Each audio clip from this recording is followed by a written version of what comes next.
उसका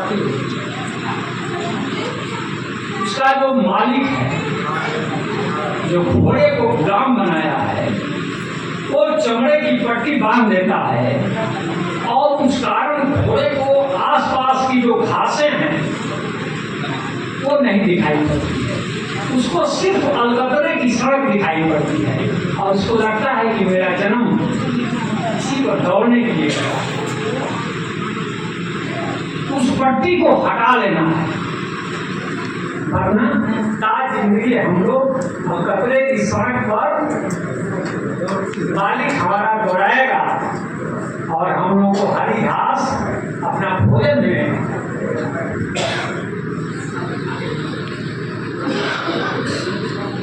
हर चीज में इस चीज को जानना बहुत जरूरी है। हम भी बहुत कुछ उल्टा और सीधा पढ़ लिया था, लेकिन मैं यहाँ जो भी बोलूँगा वो सत्य बोलूँगा, इसलिए बहुत सारे लोग मोबाइल से मेरी आवाज़ को रिकॉर्ड कर रहे हैं और टीचिंग लाइन में मैं सबसे ऊंचे पद पर हूँ, प्रोफेसर लाइन पर। प्रोफेसर का मतलब टीचर नहीं होता है, प्रोफेसर मतलब प्रोफेसर। तो जो बोल दिया उस पर आप रिसर्च कीजिए, उसको आप काट नहीं सकते, उसको प्रोफेसर कहा जाता है। अभी हमारे यहाँ प्रोफेसर और टीचर का आप नहीं समझते क्या फर्क होता है। इसलिए हम जो भी बोलेंगे शब्द बोलेंगे और जो उल्टा है उसको सीधा करके बोलेंगे, और जो सीधा है उसको उसी तरह सीधा ही छोड़ेंगे। अपनी तरफ से कोई जोड़ घटा। लेकिन यहाँ तो चर्चा छिड़ी है अभी सम्राट अशोक की। तो अभी दो राजनीतिक फील्ड के यहाँ लोग भी थे, एक बीजेपी के थे और एक अपने देश में नहीं। आपके पास इंटरनेट है, खोल करके देख लीजिए कि थाईलैंड जैसे देश में सम्राट अशोक के नाम पर पॉलिटिकल पार्टी है। जैसे यहाँ सापा है, बसपा है, बीजेपी,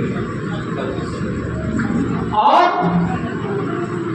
उसका नाम है उस पॉलिटिकल पार्टी का शांति अशोक।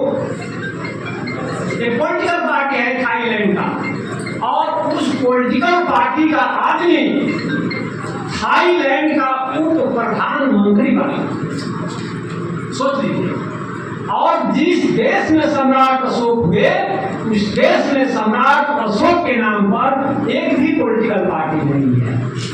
मामूली राजा नहीं थे सम्राट अशोक की सहज भाव में ऐसे ही खींच करके बोल दी। बहुत आसान नहीं है सम्राट अशोक की व्याख्या जो इतिहासकारों ने की है। आपको मैंने एग्जाम्पल दिया है कि सम्राट अशोक के नाम पर विदेश में पॉलिटिकल पार्टी है। सम्राट अशोक की बड़ी बड़ी मूर्तियां लगी हुई हैं थाईलैंड में, बांग्लादेश में, चीन में। तो सम्राट अशोक के नाम पर मंदिर है, वहां से नहीं। ये सब इतिहास में दर्ज है। सम्राट अशोक का मंदिर है और वहां का जो सबसे बड़ा राजा हुआ लियांगुटी, उसने 5वीं शताब्दी में सम्राट अशोक का मंदिर पर नाम लिखवाया और सम्राट अशोक के सिद्धांतों पर चलने का उसने प्रण लिया था। लियांगुटी को चीन के इतिहास में चीन का सम्राट अशोक कहा जाता है। अभी तक आपके देश में एक भी राजा ऐसा नहीं हुआ जिसकी उपाधि लेने के लिए दुनिया भर के राजा लड़ाई हुए। एकमात्र राजा भारत के इतिहास में सम्राट अशोक हुआ जिसका नाम और सिद्धांत अपनाने के लिए दुनिया के बड़े बड़े राजा सपना देखे।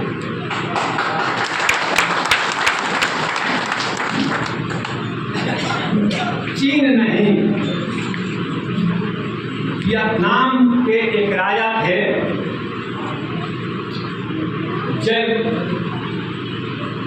कंबोडिया के राजा थे जयवर्मन सप्तम। उनको कंबोडिया का सम्राट अशोक कहा जाता है। ऐसा कोई राजा है अपने देश में? अकबर भी नहीं। पूरे भारत के इतिहास में एक भी राजा ऐसा नहीं है जिसका नाम अपनाने के लिए दुनिया भर के राजाओं में होड़ लगी हो। मैं यहाँ ही जन्म ले रहा हूं। चीन का लियांग कुटी और जापान का राजा शोटोकू, इसको जापान का सम्राट अशोक कहा जाता है। उसने जापान में पहली बार बौद्ध धर्म को जापान का राजधर्म और फिर जापान के इतिहास में शोटोकू राजा को जापान का सम्राट अशोक कहा जाता है। ऐसा नहीं किसी को कहा जाता है कि ये फलाना देश के समुद्रगुप्त हैं, ऐसा जाप नहीं।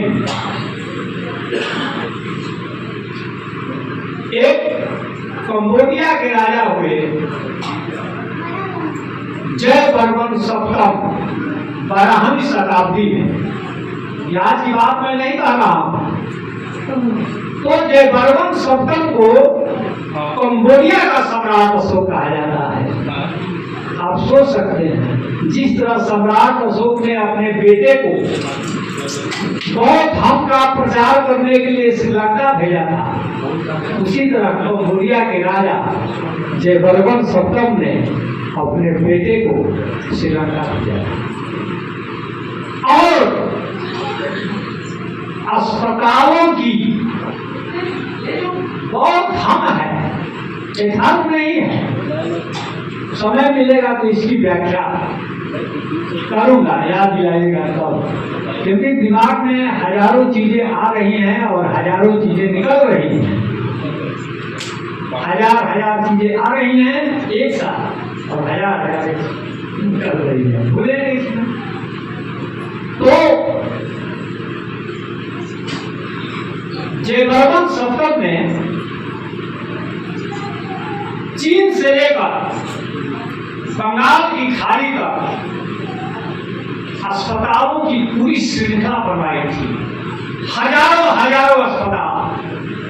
और सम्राट अशोक जो उनके और पहले हुए, उन्होंने बंगाल की खाड़ी से लेकर के सीरिया तक पूरी अस्पतालों की श्रृंखला बनवाई थी सम्राट अशोक ने।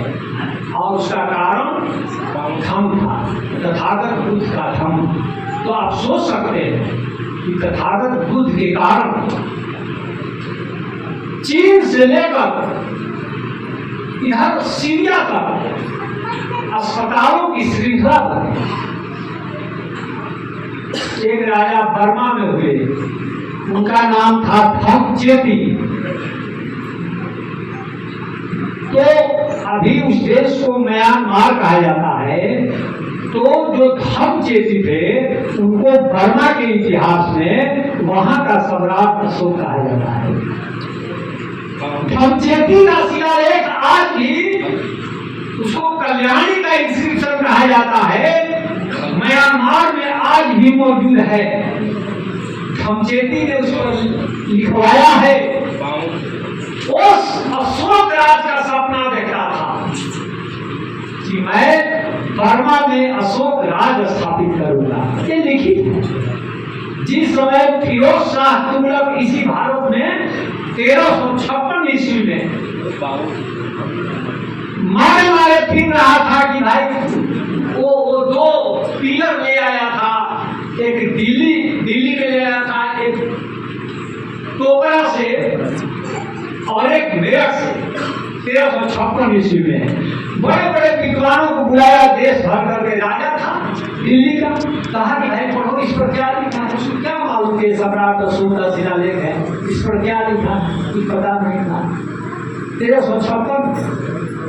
उसके लिए जानते हैं इतना सुंदर था सम्राट अशोक का शिलालेख कि उसको खरोच ना आवे। फिरोज शाह तुगलक ने बाकायदे राजाज्ञा निकाली थी, चिट्ठी।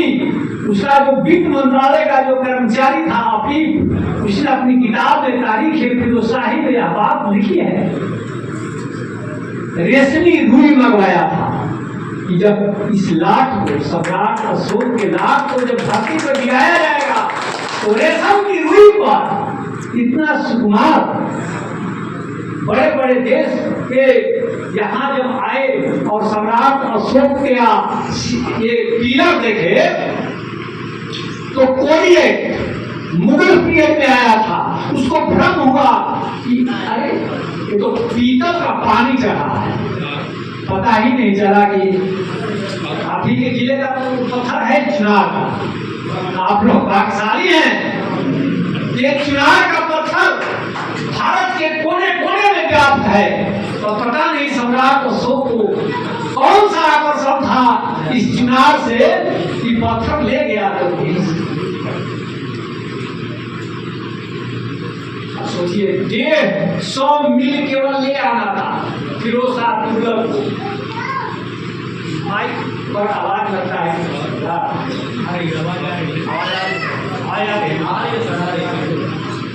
तो वो रुई बिछाई गई थी और उसी पर लेटाया गया था।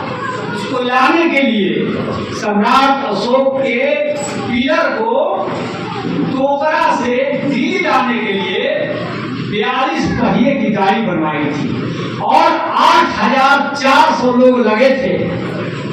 और जमुना, आप सोचिए कि चुनार से सम्राट अशोक कैसे ले गया होगा टोकरा, जबकि टोकरा से दिल्ली लाने में उस राजा को इतनी परेशानी हुई कि 42 पहिए की गाड़ी बनवानी पड़ी, इतने लोग लगे, रेशम की रुई मंगवानी पड़ी। क्या इंजीनियरिंग थी। जितने लोग आए सब भ्रम में पड़ गए कि पीतल का है। एक तो इतिहासकार लिखा है कि सोना का है सम्राट अशोक का। तो हम गए थे लौरिया अगराज। सम्राट अशोक, हम सुबह 10 बज रहा था, जाड़े का समय था और सम्राट अशोक के पीलर पर जो सूरज की किरणें पड़ रही थी, वहां से जो रिफ्लेक्शन हो रहा था, अद्भुत नजारा था।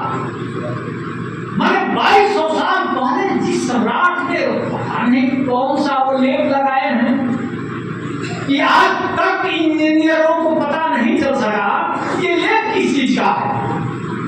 और जो सम्राट अशोक का जो लेटर है एकदम चौकोर, नाप दीजिएगा को लंबा और चौड़ा में एकदम बराबर मिलेगा और पड़ेगा का। आज की प्रिंटिंग प्रेस भी उस तरह के लिखने में समर्थ है, इतना खूबसूरत।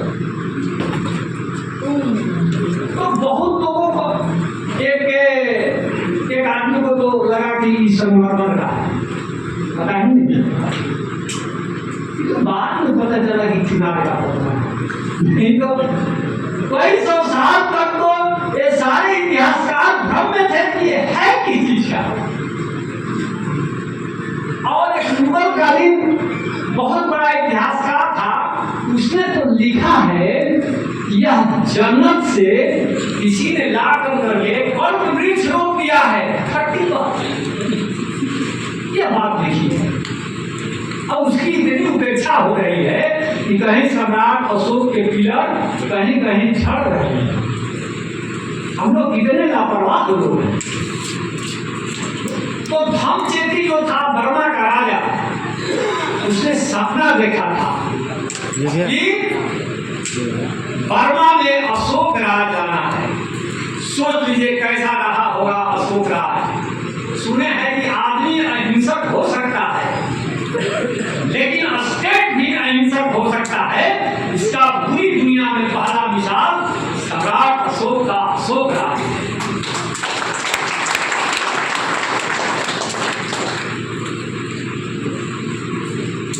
बहुत सारी चीजें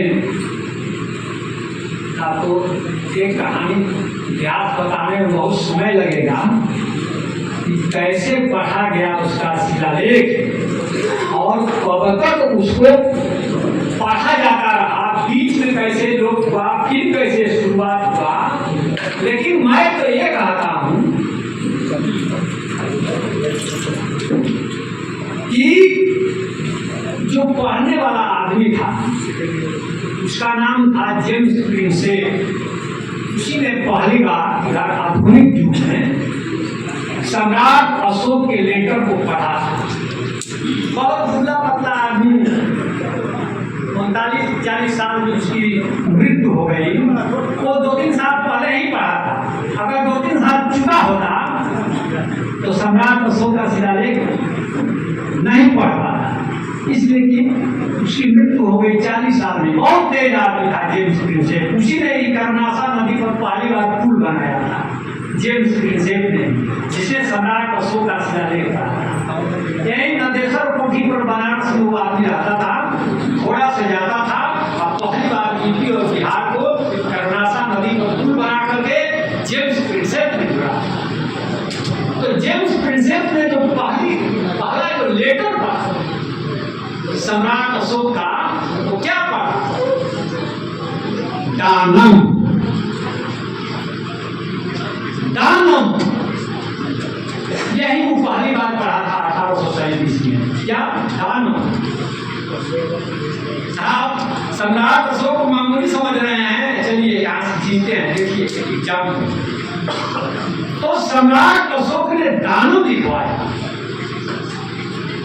और दानम मतलब कि दान करना। दान को तो आपको गंदा कर दिए हैं, अर्थ बदलता है, बहुत सारे शब्दों का अर्थ बदलता है।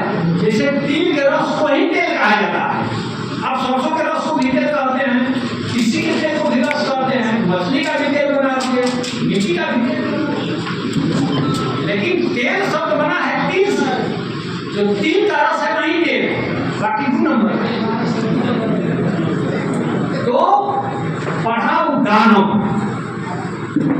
जानते हैं लैटिन भाषा में, ग्रीक लैटिन यूनान साइड में, यूरोप में दानम को क्या कहा जाता है? लैटिन भाषा में, जिस पर पूरी अंग्रेजी की इमारत खड़ी है, पूरा यूरोप टिका हुआ है, दोनम, DONUM, दोनम। सम्राट अशोक के अभिलेख समय चल रहा होगा, यहाँ बहुत सारे डॉक्टर भी होंगे। तो दाता को क्या कहा जाता है? बोला कि डोनर माने दाता, दान, और डोनेशन माने दान अंग्रेजी में। अभी जो आप शब्दों को जान रहे हैं उसी को मैं चल रहा हूँ। अब इसकी व्याप्ति देखिए कि सम्राट अशोक का जो दानम शब्द है वो किस तरह से पूरा यूरोप की छाती को चीरते हुए वहां इंग्लैंड चला गया, जिसने आप जैसे कमजोर दिमाग वाले आदमी पर 200 सालों तक शासन किया, जिसकी आबादी बिहार से भी कम है इंग्लैंड की। और अंग्रेज जब घोड़े पर आते थे तो गांव में लोग डर भागते थे। पुलिस छोड़िए ना, मैं ये कह रहा हूँ कि जहाँ किताबें रखी जाती हैं तो उसको क्या बोलते हैं आप लोग? अंग्रेजी में लाइब्रेरी, अंग्रेजी में पुस्तकालय को क्या बोलते हैं? आप जानते हैं कि लाइब्रेरी अंग्रेजी का शब्द है। इसमें पूछते कि आप 2 नंबर का पढ़नी है, जानते हैं? अब इसको हम सीधा कर देते हैं। अब कहेंगे कि नहीं, लाइब्रेरी अंग्रेजी शब्द नहीं है, सम्राट अशोक का। साहब ये क्या प्रोफेसर साहब तब पढ़ा रहे? सम्राट अशोक के जो हम लोग को शिलालेख मिलते हैं उस पर लिपि के लिए, जिसको अंग्रेजी में हम लोग स्क्रिप्ट बोलते हैं, तो लिपि के लिए सम्राट अशोक ने जो शब्द लिखवाया है वो लिपि, LIBI, लिपि माने लिपि, सम्राट अशोक के शिलालेख में है। और दिल्ली जो फिरोजा तुगलक वाली बात नहीं भुला गए ना, यहाँ वाला याद दीजिएगा, तब तक हम बनारस सोचते हैं एक सेकंड में। तो सबसे पहले एक कलकत्ता में बहुत बड़े अफसर थे, उनका नाम था ये विलियम जोन्स। तो विलियम जोन्स बहुत दिनों में फेरे में थे कि भाई इस पर लिखा क्या है, कौन राजा है, क्या लिखवाया है। तो हुआ कि भाई बनारस में सबसे बड़े विद्वान रहते हैं पूरे भारत में, वहीं इसको भेजा जाए। अंत में उसका बात भूल जाएंगे, लाइब्रेरी वालेगा दिलाइएगा। तो सम्राट अशोक का जो लेटर था उसका फोटो बना करके, फोटो कापी मशीन का तो आविष्कार नहीं हुआ था, उसका छाप बनाया जाता था, बनारस भेजा गया कि भाई पढ़िए क्या लिखा है। तो बनारस से एक पंडित जी बोले कि हम तो पढ़ लिए।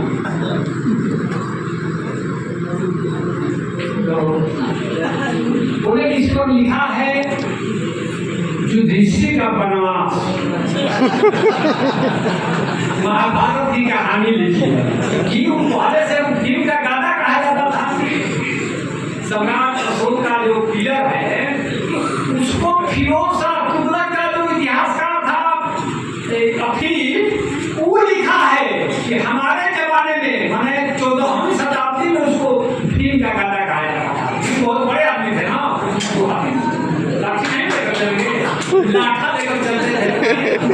पिलर था सम्राट अशोक का, मैंने 50 टन का, 40 फीट ऊंचा, उसी को लोग मान लेते कि फिल्म की लाठी है। इसी अभी भी तो जो 3 वो सम्राट अशोक का जो पिलर है बिहार में, लौरिया अलीराज, लौरिया नंदनगढ़, जो लौर है, लौर माने लाठी, उसी से उसका नाम लौरिया पड़ा।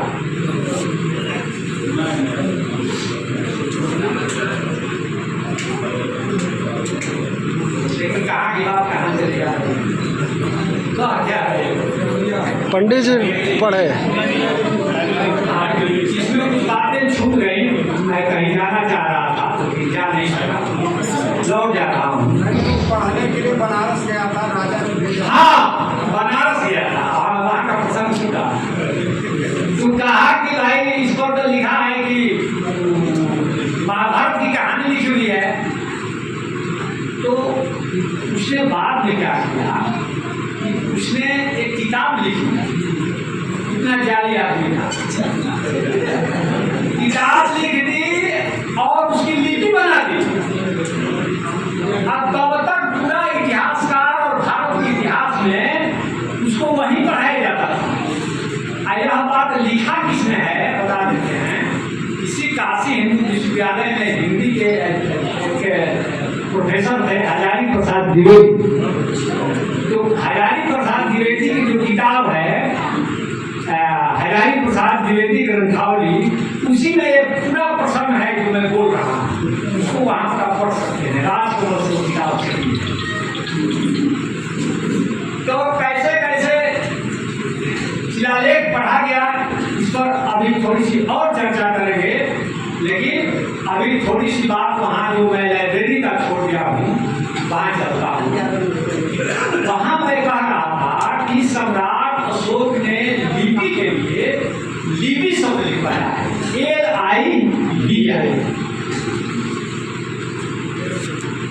और लिपि माने लिपि, और जब लिपि का विकास हो जाएगा तभी तो कोई किताब लिखेगा।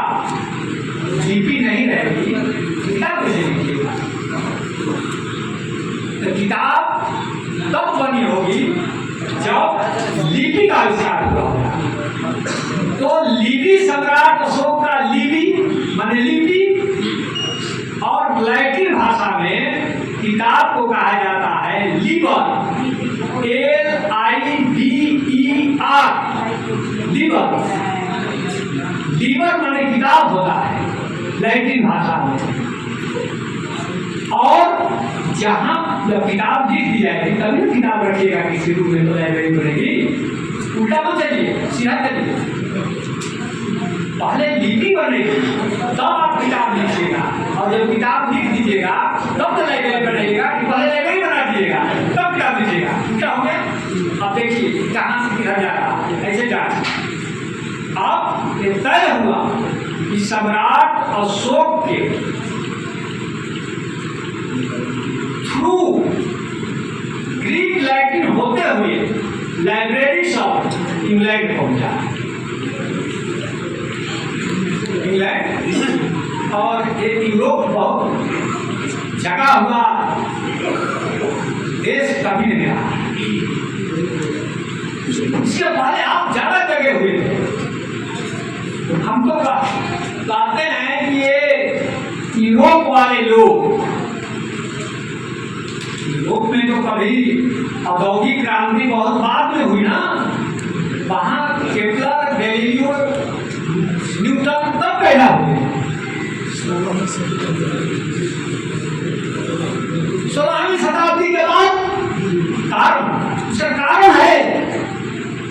उसका कारण है कि तथागत बुद्ध का जो सिद्धांत था, कार्य कारण का सिद्धांत, वो मेडिवल एज में 16वीं शताब्दी में पहुंचा कि बिना कार्य का कोई कार्य नहीं होगा। बेकन ले गया था पहली बार, तब वहां केपलर, न्यूटन और गैलीलियो पैदा हुए यूरोप में, वरना उसके पहले कहां पैदा हुए? आप कारण को खोजिए, कारण को पता नहीं है। यहाँ काशी हिंदू विश्वविद्यालय बहुत नामी विश्वविद्यालय है, बड़े बड़े प्रोफेसर हैं, बहुत सारे डिपार्टमेंट हैं, लेकिन पूछिए कि जुलाई से आप सत्र क्यों चालू करते हैं? एमएससी का, बीएससी का, एमए का, पाली में, हिंदी में, उर्दू में, अंग्रेजी में, मेडिकल साइंस में क्यों होता है शुरू जुलाई से? इसका किसी के पास जवाब है? तो लोग कहेंगे कि अंग्रेजों का थोड़ी देन है, एक तथागत बुद्ध की देन है। हम लोग को पढ़ने नहीं आ रहा, आपकी किताब में सिखाई नहीं है, तो कैसे जानिएगा? और बहुत जो काम दृष्टा होगा, जिसके पास आर पार देखने की कैपेसिटी होगी, वो बताएगा। क्यों? माने जिस सत्र को Oxford university, Harvard university, Kashi Hindu विश्वविद्यालय से लेकर के जेएनयू तक अपनाए हुए हैं, वो पता ही नहीं है कि बुद्ध के कारण बुद्ध गुरु थे, और गुरु के पद से जो पहला उन्होंने ज्ञान दिया था, जो टीचिंग किया था एज ए शिक्षक सारनाथ में, उसको हम लोग गुरु पूर्णिमा बोलते हैं। वही गुरु पूर्णिमा है, और वो महीना जुलाई है। जुलाई के शुरुआत में तथागत बुद्ध ने पहली बार सारनाथ में अपने शिष्यों को शिक्षाएं प्रदान की। वही चीज देखिए किस तरह से अभी भी देश में चल रहा है। जुलाई क्या इंजीनियरिंग, क्या मेडिकल साइंस, आप तो कहते हैं कि मेडिकल साइंस है, कई मार्क्स क्लास है, कुछ नहीं है। सबके पीछे, इसके पीछे भी तथागत बुद्ध का सिद्धांत है। बुद्ध ने क्या कहा? दुख है तो दुख का कारण है, कारण है तो उसका निवारण है, और निवारण के रास्ते यही ना आप लोग पढ़ते हैं। क्या मेडिकल साइंस आपका इससे आगे है? मेडिकल साइंस का भी वही थ्योरी है कि अगर रोग है तो उसका कारण, चाहे वो बैक्टीरिया हो चाहे वायरस हो, अगर कारण है उसका निवारण है, और निवारण है तो उसके रास्ते हैं। मेडिकल साइंस, मेडिकल साइंस और मेडिकल साइंस निवारण का रास्ता है। देख रहे हैं ना, दुख है तो दुख का कारण है, कारण है तो निवारण है, निवारण है तो निवारण का मार्ग है। इसी तरह का लिखा हुआ है, रोग है तो रोग का कारण है तो उसका निवारण है, और निवारण है तो उसके रास्ते। नहीं तो इसके पहले क्या होता था?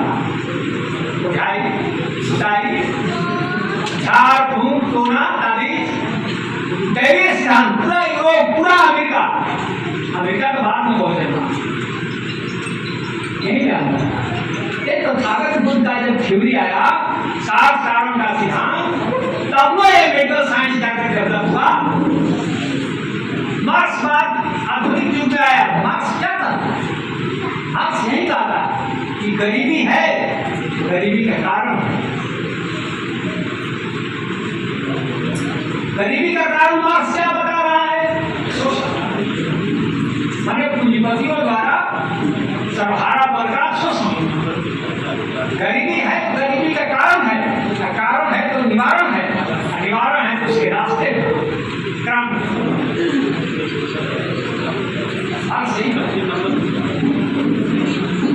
हम लोग अपने को बहुत दरिद्र मान लिए हैं।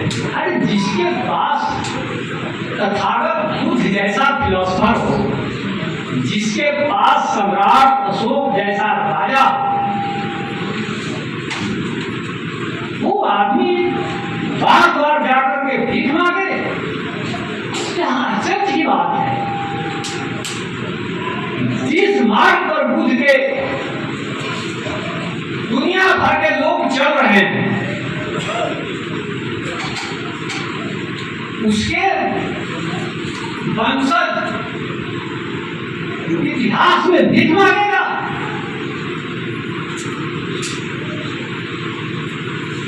तो यूरोप के जो लोग हैं, तो उन लोगों को मान लीजिए लिखना है 37, तो उन लोगों में रोमन चलता था कि 1, 2, 3, जिसको ये लोग इंटरनेशनल डिजिट कहता है, 1, 2, 3, 4 जिसको अंग्रेजी वाला, ये उन लोगों का नहीं है, ये भी इधर का ही है। उन लोग रोमन में लिखता था। 1 के लिए 1 पाई, 2 के लिए 2 पाई, 3 के लिए 3 पाई, और 4 के लिए भी से पहले वो बाद में गया। वो वैसे देखिए रोमन में 1 उंगली से डिजिट का मतलब उंगली होता है, अंग्रेजी की डिक्शनरी से देखिएगा। डिजिट माने अंक और डिजिट माने उंगली। 2 रोमन हो गया, 3 रोमन हो गया, और रोमन में 4 ऐसे होता था, और 5 ऐसे, जी हो गया ना, 5 पूरा उंगली पर। लेकिन 37 जब लिखना होगा तो कैसे रोमन में लिखाएगा? बोलिए, रोमन में 37 3 एक्स लिखेगा, 1 एक्स, 2 एक्स, 3 एक्स, 3 एक्स लिखेगा, फिर क्या लिखेगा? फिर एक भी लिखेगा, फिर 2 पाइप खींचेगा, और लिखेगा तो 3 खींचेगा। इतना बड़ा पाइप लेकर के दुकान में बैठोगे तो आदमी तुम्हारी दुकान में खड़ा रहेगा कि चला जाएगा तो वहाँ अदों की तरफ नहीं हुई, कैसे हो? इतना बड़ा दिक्कत कमजोर था। यहाँ का जो विद्वान था वो बना दिया था, 3 साल से तो काम करा। तो सबसे पहले और बोला देखा कि नहीं तो बहुत चलना था इसे, ले गया अरब वाला से कुल लोग ले गया। इसीलिए अंग्रेजी में 1, 2, 3 को आज भी अरेबिक कहा जाता है कि भाई हम लोगों ने अरब देश से लिया। लेकिन अरब वाले क्या बोलते हैं? हिंद सा, हम लोगों ने हिंद देश से लिया 1, 2, 3 को। तो आप सोचिए कि कितना हम लोग समृद्ध रहे हैं। पुलिस जो शब्द है, पुलिस को लेकर के बहुत मारा मारी है, अंग्रेजी का है तो फ्रेंच का है तो लैटिन का है। मैं बता रहा हूं कि दुनिया के इतिहास में पुलिस शब्द का शिलालेख में पहला प्रयोग सम्राट अशोक ने ही किया। एकदम सीधे इसी पुलिस को, इसको इतिहासकार गड़बड़ी कर दिए हैं। पुलिस पौ का अल्लाह में हर्ष की मात्रा और दंत सब पुलिस सीधे लिखा हुआ है, कर्मचारी को कहा जाता था। ये हमारे यहाँ के इतिहासकार सब भूल रहे हैं, फ्रेंच में लैटिन में सीधे लिखा। और दूसरा इसका कोई एग्जाम्पल नहीं मिलता है। जितने आपके आसपास के देश सभी देशों का नाम बुद्ध के नाम पर है, हम लोग को पता ही नहीं है। श्रीलंका का जो पुराना नाम है शिलोंग, ये अमेरिका का और इंग्लैंड का जो विद्वान है ये लोग कहता है कि ये एक पुर्तगाली शब्द है। हमारी व्याख्या, अरे भाई पुर्तगाली गए आधुनिक युग में श्रीलंका में, और आप पढ़िएगा वेनसांग की डायरी, तो वेनसांग ने अपनी डायरी में लिखा है कि इस देश को सीलम देश कहा जाता है। 7वीं शताब्दी में लिखा है कि श्रीलंका को सीलम देश कहा जाता है। सीलम मतलब क्या? जो सील से चले, जैसे आपका देश संविधान से चल रहा है उसी तरह श्रीलंका कभी विनय पिटक के सील से चल रहा था, नियम कानून से, इसलिए उसका नाम सीलन हुआ और सीलन से सिलोन हुआ। कि मामूली बात अमेरिका के भाषा वैज्ञानिकों को, इंग्लैंड के भाषा वैज्ञानिकों को, हार्वर्ड के भाषा वैज्ञानिकों को नहीं समझ आता।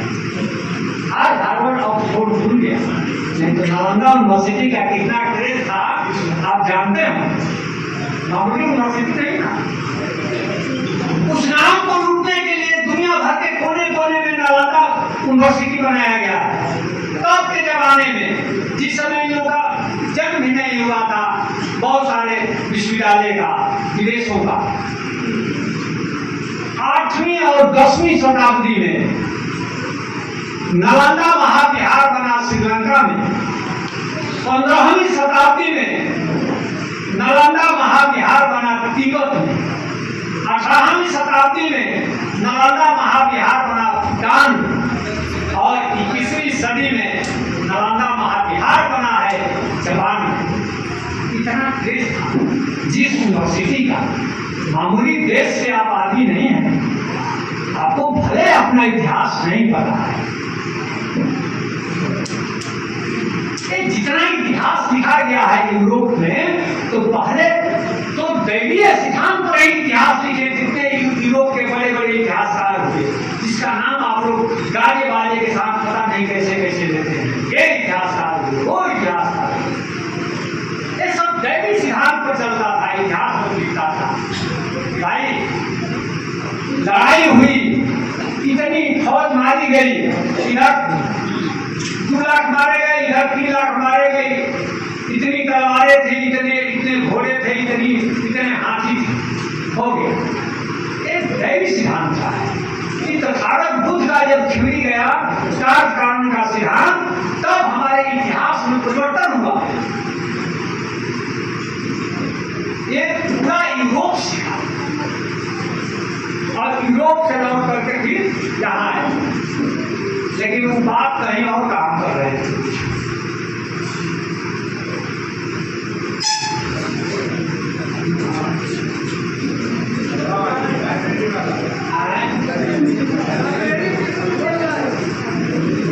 क्या होगा?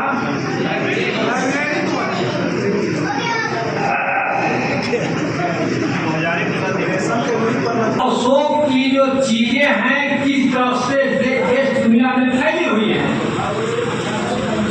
अब कुएं के लिए सम्राट अशोक ने जिस शब्द का प्रयोग किया है उसको उदुपनानी, उदुपनानी, उदुपनानी सम्राट अशोक असल में कल्याणकारी राजा थे ना, तो जगह जगह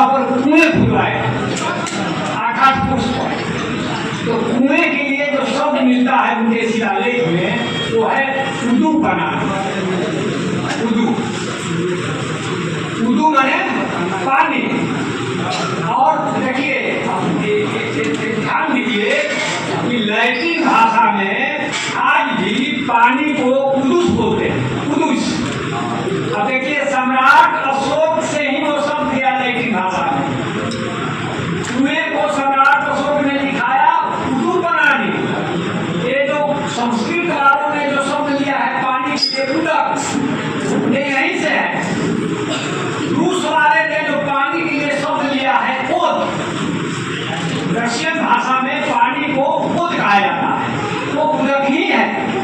बहुत बड़ी बड़ी व्याप्ति है सम्राट अशोक की। और अब तो सम्राट अशोक पर ही चर्चा करते करते इतने समय बीत गए, तथागत